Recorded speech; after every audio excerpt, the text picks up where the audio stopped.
9 নম্বর প্রশ্ন, একটি বৃত্তের অসমান দৈর্ঘ্যের দুটি চাপ কেন্দ্রে যে কোণ ধারণ করে আছে তার অনুপাত 5:2 এবং দ্বিতীয় কোণটির ষষ্ঠিক মান 30 ডিগ্রি হলে প্রথম কোণটির ষষ্ঠিক মান ও বৃত্তীয় মান হিসাব করে লিখি। মনে করি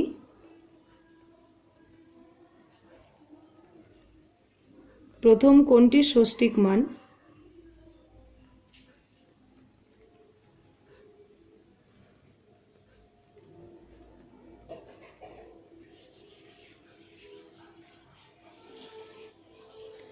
প্রশ্নানুসারে বলে দিয়েছে যে দুটি কোণের মানের অনুপাত, মানে প্রথম কোণ ভাগ দ্বিতীয় কোণ আমাকে দিয়ে দিয়েছে 30 ডিগ্রি সমান 5/2। এখান থেকে থিটার মান আমরা পেয়ে যাব।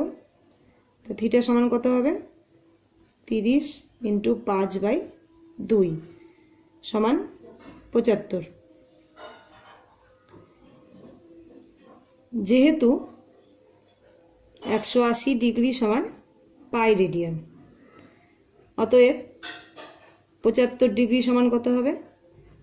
75/180 × পাই রেডিয়ান সমান 5/12 পাই রেডিয়ান। তাহলে প্রথম কোণটির উত্তর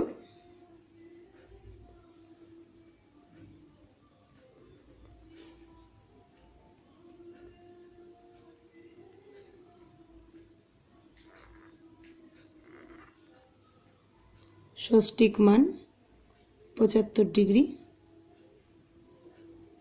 এবং বৃত্তীয় মান 5π/12 রেডিয়ান।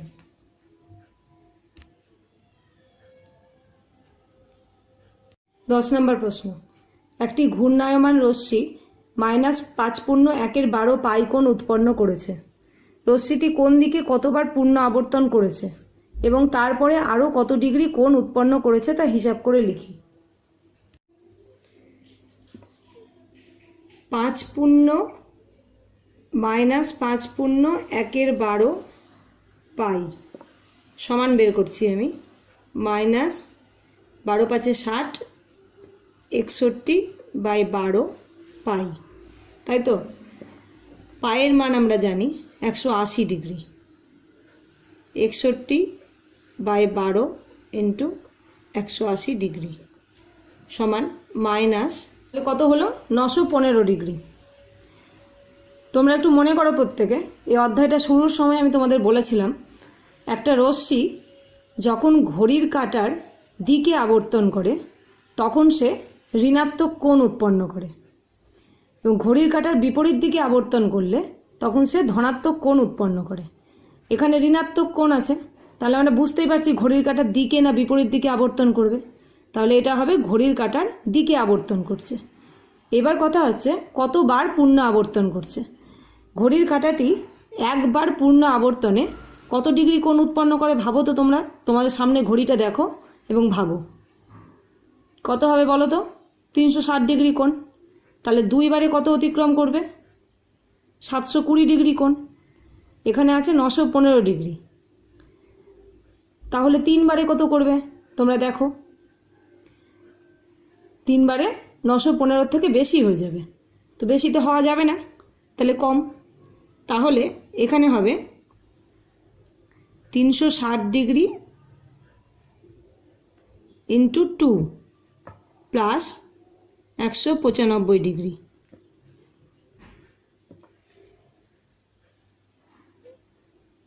তাহলে 2 × 360 ডিগ্রি প্লাস 195 ডিগ্রি, তাই তো?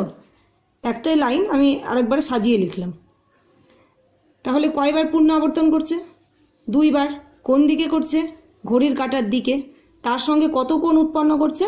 195 ডিগ্রি কোণ উৎপন্ন করছে। তাহলে উত্তর লিখে দিই।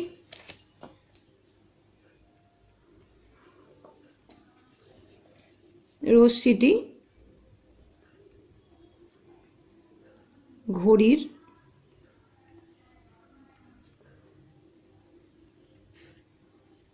কাটার দিকে 2 বার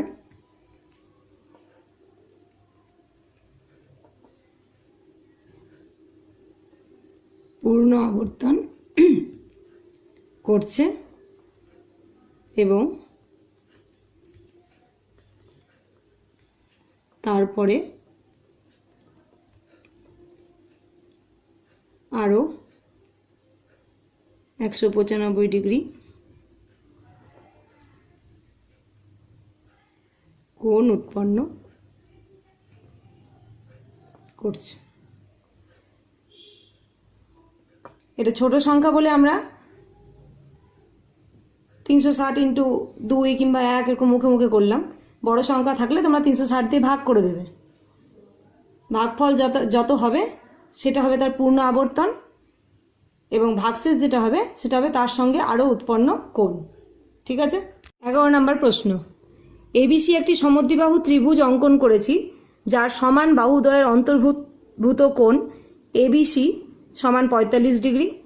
কোণ এবিসি এর সমদ্বিখণ্ডক এসি বাহুকে ডি বিন্দুতে ছেদ করেছে। কোণ এবিডি, কোণ বিএডি, সিবিডি এবং কোণ বিসিডি এর বৃত্তীয় মান নির্ণয় করি।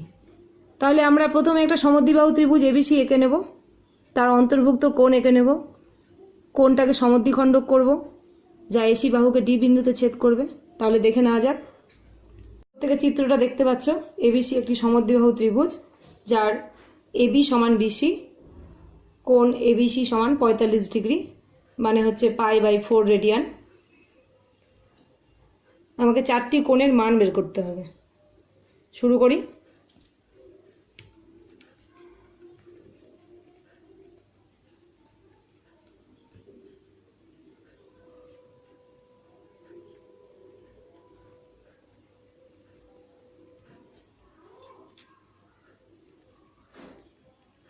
এবি সমান হলো বিসি এবং কোণ এবিসি সমান হচ্ছে 45 ডিগ্রি দেওয়া আছে। তাহলে তোমরা ছবিটা লক্ষ্য করো। অতএব বিএসি সমান এসিবি হবে তো? দুটো বাহু সমান হলে তাদের বিপরীত কোণগুলি সমান সমদ্বিবাহু ত্রিভুজের। সমান কত হবে? এটা সমান আমি লিখতে পারি π/4 রেডিয়ান। তাহলে পাই মাইনাস π/4/2 সমান 3π/8। অতএব কোণ বিএডি সমান হলো 3π/8 এবং কোণ বিসিডি সমান হলো 3π/8। আবার দেখো, এবিসি এর কোণ এবিসি এর কোণ এবিসি এর সমদ্বিখণ্ডক এসি বাহুকে ডি বিন্দুতে ছেদ করেছে। তাহলে দুটো কোণ উৎপন্ন হয়েছে, এবিডি আর সিবিডি। সমান কত হবে? 45/2। আবার যেহেতু কোণ এবিসি এর সমদ্বিখণ্ডক এসিকে ডি বিন্দুতে ছেদ করেছে,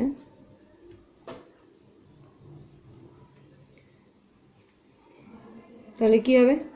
কোণ এবিডি সমান কোণ সিবিডি সমান হচ্ছে π/4/2 সমান π/8। তাহলে 4টি কোণের মান পেয়ে গেলাম। উত্তর ABD সমান π/8, BAD সমান 3π/8,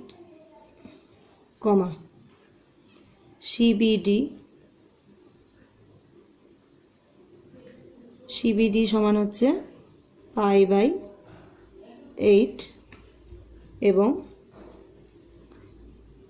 এটা কি কোণ আছে BCD সমান 3π/8। 12 নম্বর প্রশ্ন, ABC সমবাহু ত্রিভুজের BC ভূমিকে E বিন্দু পর্যন্ত এমনভাবে বর্ধিত করলাম যেন CE সমান BC হয়। A, E যুক্ত করে ACE ত্রিভুজের কোণগুলির বৃত্তীয় মান নির্ণয় করি। প্রথমে ছবিটা আমরা এঁকে নেব। 12 দেখো, ABC একটি সমবাহু ত্রিভুজ দিয়েছে, আমি এঁকেছি।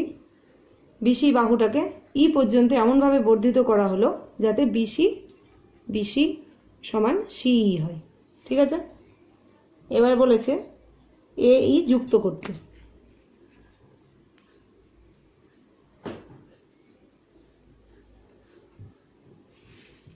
এর ফলে কি ত্রিভুজ উৎপন্ন হলো? ACE, দেখতে পাচ্ছ প্রত্যেকে। বলেছে ACE ত্রিভুজটির প্রতিটি কোণের বৃত্তীয় মান নির্ণয় করতে। আচ্ছা দেখো, ছবিতে প্রথমে দেখাই। ABC যদি একটা সমবাহু ত্রিভুজ হয় তাহলে প্রতিটি কোণের মান কত? 60 ডিগ্রি। তাহলে এই কোণটা 60 ডিগ্রি, তাহলে এই কোণটার মান কত হবে? এর টোটাল কোণটা 180 ডিগ্রি, তাহলে 180 মানে 60 ডিগ্রি মানে হচ্ছে 120 ডিগ্রি, তাই তো?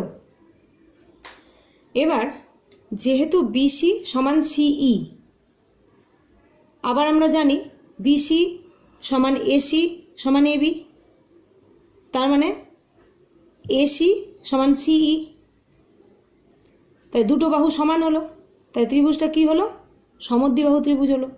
সমদ্বিবাহু ত্রিভুজ হলে তার যে দুটো বাহু সমান তার বিপরীত কোণগুলিও সমান, তার মানে A আর E কোণ সমান, তাই তো? তাহলে ত্রিভুজের তিনটি কোণের সমষ্টি 180 ডিগ্রি, আর এটা পেয়ে গেছি আমরা 120 ডিগ্রি। তাহলে এই দুটো কোণের সমষ্টি কত হবে? 180 মাইনাস 120 মানে 60 ডিগ্রি, তাই দুটো কোণই সমান। তাহলে A আর E কোণের মান কত করে? 30 ডিগ্রি করে। বুঝিয়ে দিলাম, এবার খাতায় করছি, প্রত্যেকে দেখো।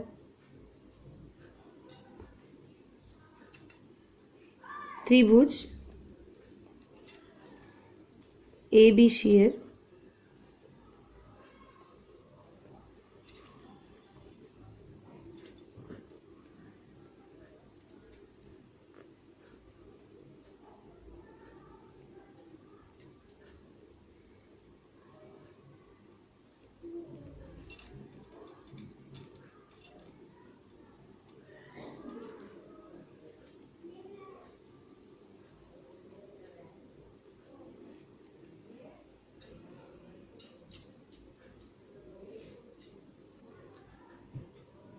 তাহলে ত্রিভুজ ACE এর ACE সমান 180 মাইনাস 60 ডিগ্রি সমান 120 ডিগ্রি। যেহেতু BC সমান CE বোঝানো হয়েছে তোমাদের, অতএব AC সমান CE, যেহেতু AB সমান BC সমান CA, অতএব ACE একটি সমদ্বিবাহু ত্রিভুজ। অতএব ত্রিভুজ ACE এর CAE সমান AEC সমান 180 মাইনাস 120/2 সমান 30 ডিগ্রি সমান π/6 রেডিয়ান। উত্তর, ACE ত্রিভুজের কোণগুলির বৃত্তীয় মান যথাক্রমে π/6 রেডিয়ান, π/6 রেডিয়ান, 2π/3 রেডিয়ান। 13 নম্বর প্রশ্ন, কোনো চতুর্ভুজের তিনটি কোণের পরিমাপ যথাক্রমে π/3, 5π/6 ও 90 ডিগ্রি হলে চতুর্থ কোণটির ষষ্ঠিক ও বৃত্তীয় মান হিসাব করে লিখি। আচ্ছা, প্রথমেই বলি, একটা চতুর্ভুজের চারটি কোণের সমষ্টি আমরা জানি 360 ডিগ্রি মানে 2π, তিনটি কোণ দিয়ে দিয়েছে, তাহলে চতুর্থ কোণটি আমি ঠিকই বের করতে পারবো।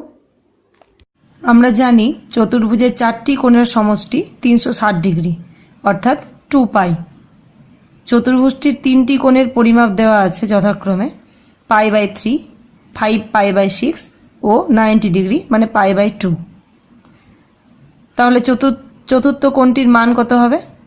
360 মাইনাস 3টি কোণের সমষ্টি। অতএব চতুর্থ কোণটির বৃত্তীয় মান হবে 2π মাইনাস π/3 প্লাস 5π/6 প্লাস π/2। ক্যালকুলেশন করে দাঁড়িয়েছে দেখো π/3। তাহলে এখানে যদি আমি পায়ের জায়গায় 180 বসাই তাহলে কত হবে? 60 ডিগ্রি। তাহলে উত্তর কি হলো? চতুর্থ কোণটির ষষ্ঠিক মান 60 ডিগ্রি এবং বৃত্তীয় মান π/3।